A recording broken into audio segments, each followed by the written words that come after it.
It is The World This Week. 7 days, 4 Paris-based correspondents, 1 hour. The World This Week in partnership with the Daily Beast. Enter foreign editor Christopher Dickey. How are you? Oh, I'm feeling very good today. No necktie. It's a little hot outside. Okay, it is warm in the French capital. And the French capital to which we welcome.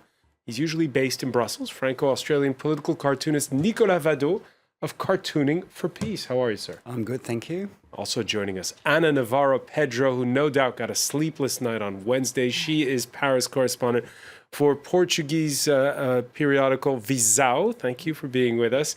And France 24 Chief International Affairs Editor, Robert Parsons. The World This Week, where you can join the conversation on Facebook and Twitter, the hashtag F24Debate. It was just before 9 p.m. local time in Dallas, Texas, Thursday night.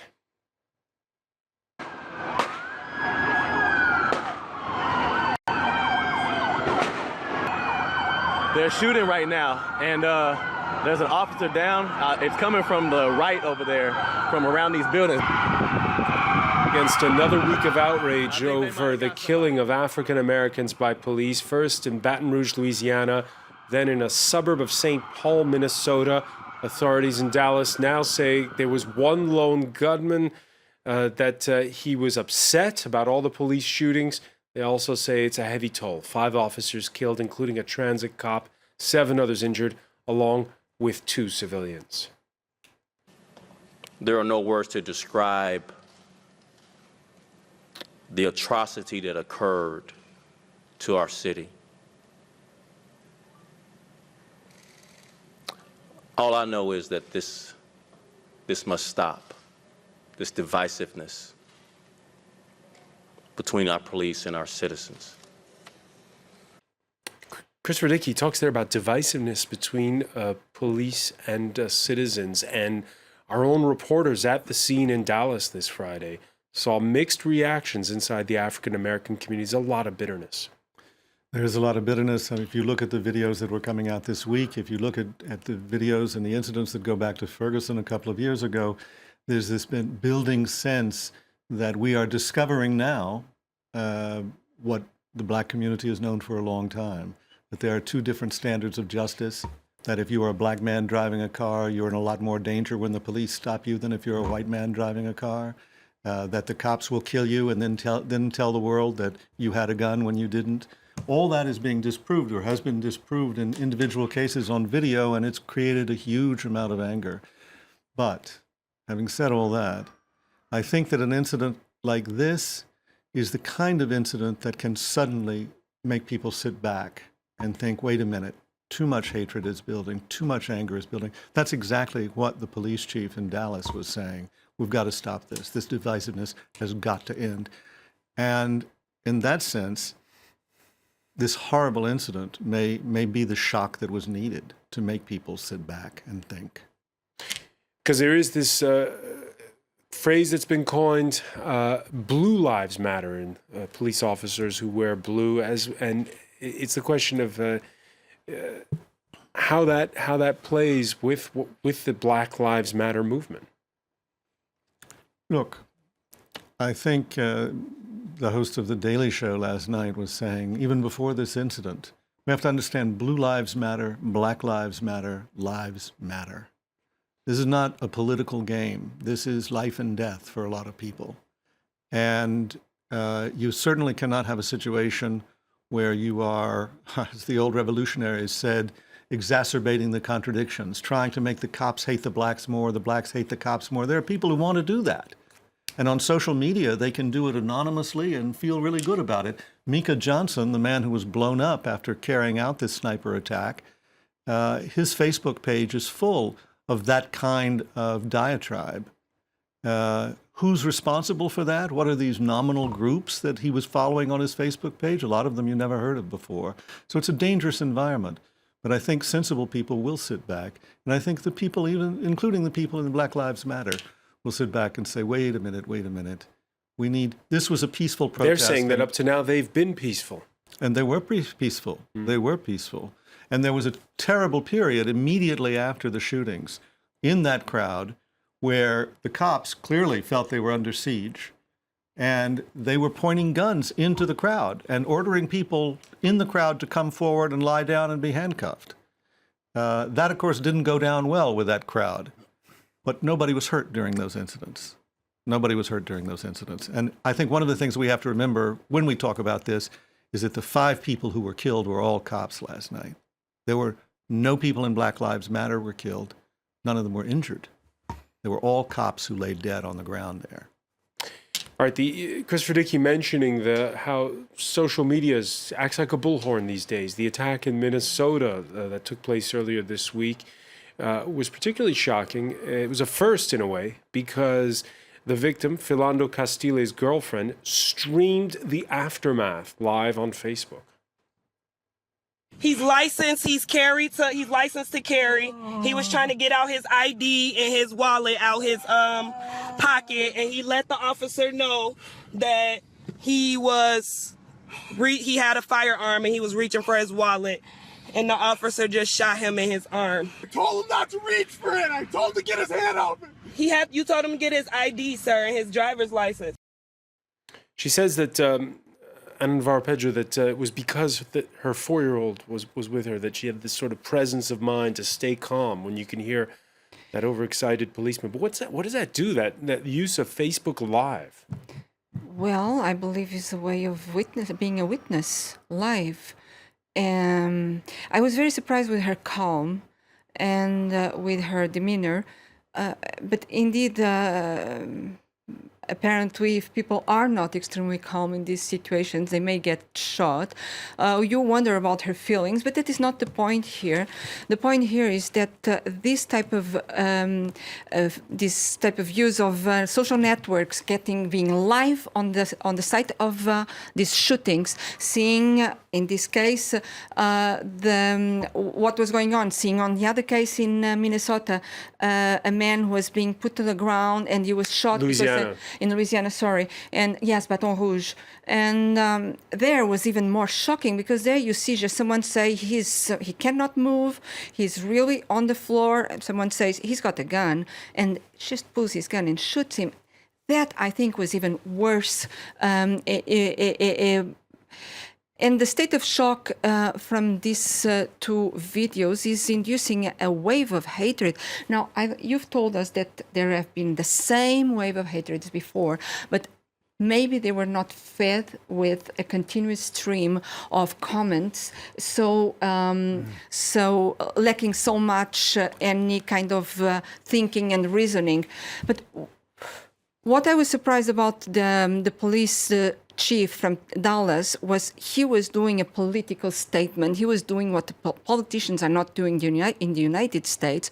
We just saw today that one former Republican representative, has issued a statement on Twitter, I believe, but not sure, but I believe, saying, "Watch out, Obama," and basically threatening lives of Black Lives Matter and almost Obama's life, and saying it's going to be war. And this is the general tone of people intervening in social networks.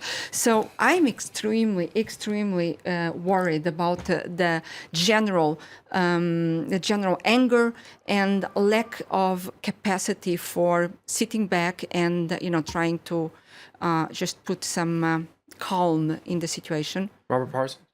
Yeah, well, as Christopher was saying, we've known about these figures actually for a long time. It's not like there was some big secret that's only just been revealed because of social media. There's been plenty of evidence, plenty of academic evidence about the problems in American society, about the disproportionate number of black people ending up being shot in these sort of situations with the police, but nothing has been done about it. What's changed dramatically, I think, over the last few years is social media, as you were pointing out. I've seen it. Instantly, in this particular case, instantly, on Facebook and then on YouTube and Twitter, we're seeing these images, and it changes an awful lot. It supercharges the atmosphere, and that's really what we're having to deal with now. Suddenly everybody is being confronted with the evidence of what academics and a few experts have known about, but have by and large not done an awful lot about it. Not nothing, certain things have been done, but suddenly it's all out there in the open. The energy that is giving to the situation could work, as you suggest, I think, for the better in this particular case. But equally, unless something is done very quickly, I think it could have the opposite effect. If we don't see that genuine measures are made on the part of the government to try and do something, to try and affect some sort of change, if it's more drift, and another incident happens, I think there could be an explosion. We saw this week the Los Angeles Police Department touting the fact that they have their body cams now. Of course, the body cams didn't seem to work in Louisiana for some reason. Yeah, they had them in Louisiana. And, Nicolas Vado, your thoughts on this, whether this will be a moment where people stop and take stock of what's happening, or where they just sort of... I wish they would, Inspired. but I doubt it, because we've seen so many killings in the past 20, 30, 40 years, and it's one of the big failures of Obama's presidency, I think, the gun control thing. And I can show you a few cartoons from Cartooning for Peace. I have three in one from Bill Day from cavecartoons.com, and it's a wonderful piece. It's in 4 images, because you're talking about images. We cartoonists have to digest these images and show them to the public. I don't know if we can see the cartoon, but you see it's in black and white, and the form adds to the meaning, because it's in 4 panels. Dad, I have a question. What is this? It's your birthmark. There's one on your back too, which we can't see. And what's really wonderful about this cartoon, it's a shadow theatre cartoon, because the form adds to the meaning, because the world is divided into black and white, and the image is divided into black and white, and you can't see the faces. And as long as you can't see the faces, you have to imagine them, and that's what our job is to do, to show the less so you can see the more in the picture. And the other thing is the deep contrast that you have in this particular cartoon about the intimacy of the father and son thing, and the loneliness of the white that's around them. So that's a very powerful cartoon. Another one from Lysa Donnelly, which was made 4 years ago, I think, but that's the thing with cartoons about massive shootings. They're never obsolete, because you can show them 4 years afterwards, unfortunately. And this one deals with one of America's big values, which is freedom. And of course, the torch is replaced by a gun, and the torch means light, and the gun means death. So there's a big contrast with the two. And the other one is about Barack Obama's failure, and we go there to sign language, and he's really... The caption reads, between the lobbyists, the gun lobbyists, and the Second Amendment. Yes, and he's the right to bear arms. He's really torn apart, and he's caught in a stranglehold, because he's got the two things in front of him. He can't do anything with what his power is supposed to be, and I think it's very powerful too. Is there anything more Barack Obama could have done on gun control?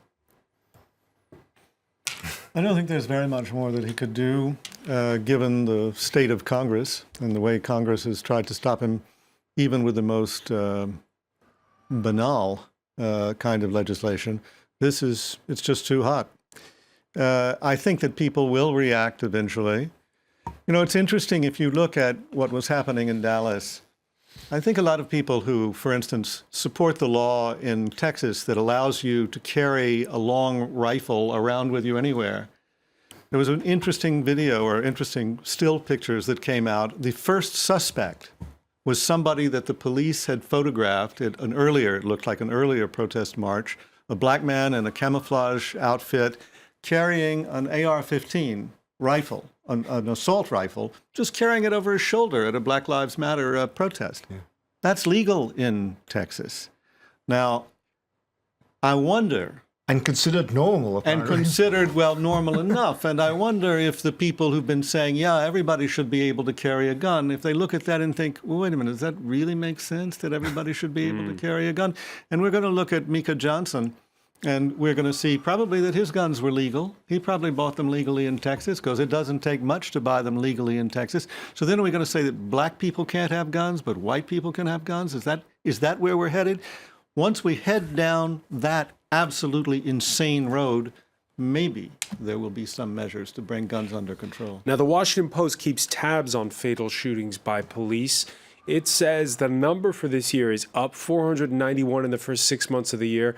compare with 465 for the same period in 2015. And the numbers they come up with are quite staggering because something like 21% of the victims are African Americans, and something like 25% also have mental health issues. So you really have all three in one, which is the three problems: too many guns, a race relations issue, and also a United States that doesn't deal well with mental health problems.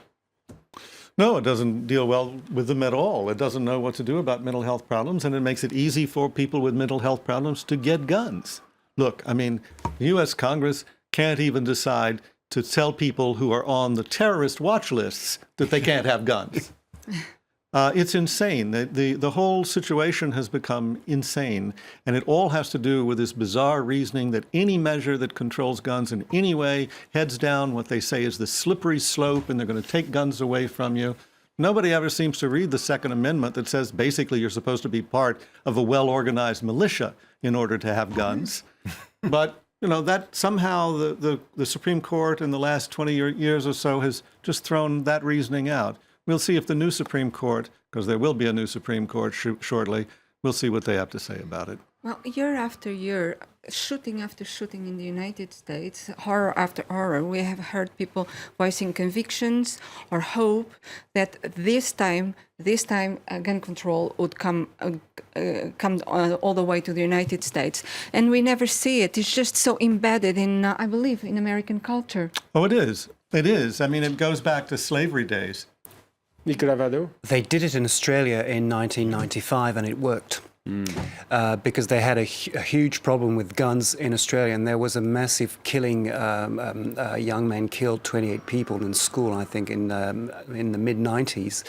And they did implement the gun control thing. And, of course, it didn't work for 1 or 2 years, but afterwards it did work. It's a small country, but they have this Far West culture, shooting kangaroos in the bush, but it did work. So it could work in America, but I don't think Americans actually want it. Democrats nor Republicans, I don't think they do want it. The vast majority. I'm not American, but the vast majority of Americans do want it. They do want. Are you better sure gun they control. do? Yeah, it's more like something like 80% are in favor of better gun control, not taking the guns away, but better gun registration, better keeping track of who's buying guns and how and why and when.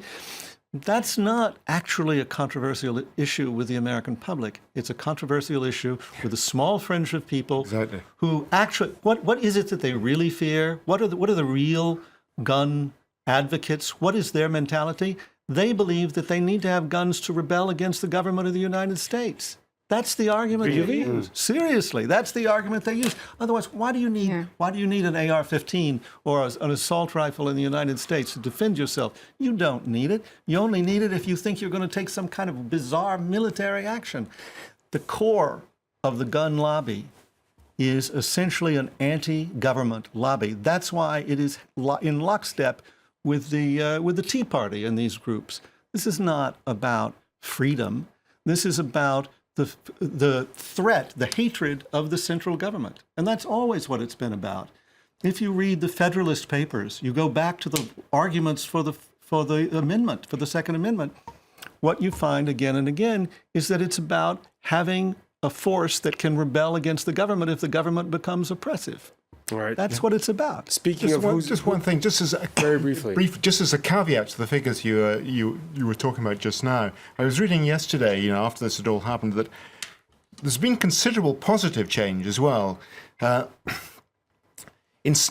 think that the number of people that have been killed in these sort of police shootings over the years, since in the last 35 years, has actually over that period fallen by 70%. What hasn't changed is the disproportionate number of African Americans who are being killed. All right. When we come back, we're going to be looking at the disproportionate number of Iraqis who've been killed since the U.S.-led invasion in 2003. Stay with us. You're watching The World This Week.